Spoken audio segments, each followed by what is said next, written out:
বাংলাদেশে চোর ডাকাত সন্ত্রাসের কিন্তু অভাব নেই।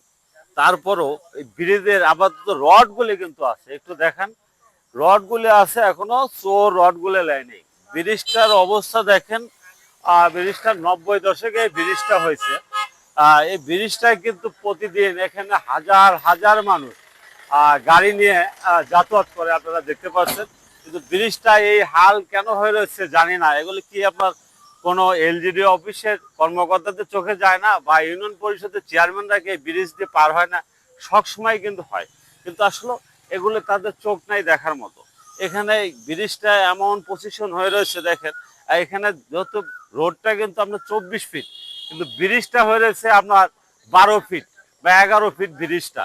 এখানে যদি কোনো দুর্ঘটনা ঘটে, দেখেন এই সাইডে যদি পড়ে, এ মানসিক জীবিত উদ্ধার করা কিন্তু কঠিন হয়ে পড়বে।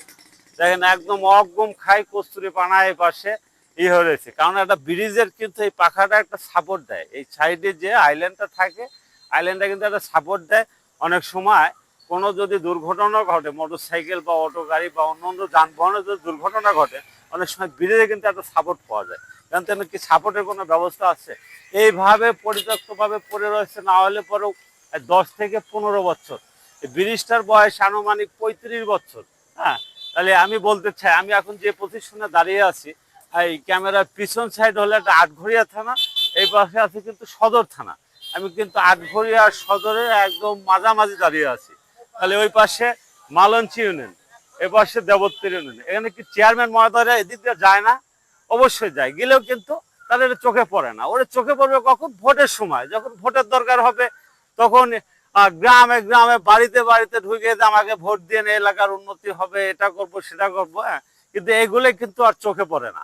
তারপরে রডগুলো সুরক্ষিত আছে, কিন্তু এখানে একটা সিসি ক্যামেরা আছে, বাজারের পক্ষ থেকে একটা সিসি ক্যামেরা দেওয়া আছে, যার কারণে চোররা হয়তো সাহস পায় না। অন্য অন্য এলাকা হলে কি হতো এটা জানি না, তবে মানে রড তো নিয়ে যাইতো, পারলে আর একটু খুলে নিয়ে যাইতো, এরকম একটা পজিশন।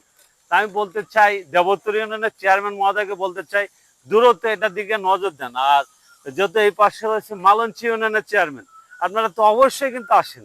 এটা কিন্তু এই ব্রিজটা কিন্তু পুস্তিগাছা বাজারের পাশে যে ব্রিজটা, এই ব্রিজটার কথাই আমি বলতেছি। দেখেন আপনারা নিজের স্বচক্ষে এসে দেখে যে ব্রিজটার কি হাল। এখানে মানে যখন তখন একটা দুর্ঘটনা ঘটতে পারে। কারণ এখানে যদি একটা অ্যাক্সিডেন্ট হয়, দেখেন এ পাশ ও পাশে কিন্তু গভীরতা অনেক খালের। হ্যাঁ, তাহলে এখানে যদি একটা দুর্ঘটনা ঘটে যদি পড়ে যায়, এ মানুষের মৃত্যু ছাড়া আর কোনো উপায় থাকবে না। এই ভিডিওটা প্রচণ্ড শেয়ার করবেন, যার কারণে আমরা শেয়ারের মাধ্যমে ব্রিজটা উন্নত যেন হতে পারে। এই জন্য বলছি প্রচণ্ড শেয়ার করবেন, যেন ডিসি মহোদয়ের বা রোডের এলজিডি অফিসের যেন কর্মকর্তাদের কাছে ভিডিওটা পৌঁছায়, যে না ব্রিজটা আসলে করার দরকার। নিজেও দেখতে পারছেন। তো সবাই ভালো থাকবেন, আমার পাশে থাকবেন। আরো আপডেট ভিডিও পাওয়ার জন্য পেজটা অবশ্যই ফলো করে রাখবেন। আমি যখন বাস্তবতা আপনাদের সামনে তুলে ধরতে পারি। সবাইকে ধন্যবাদ।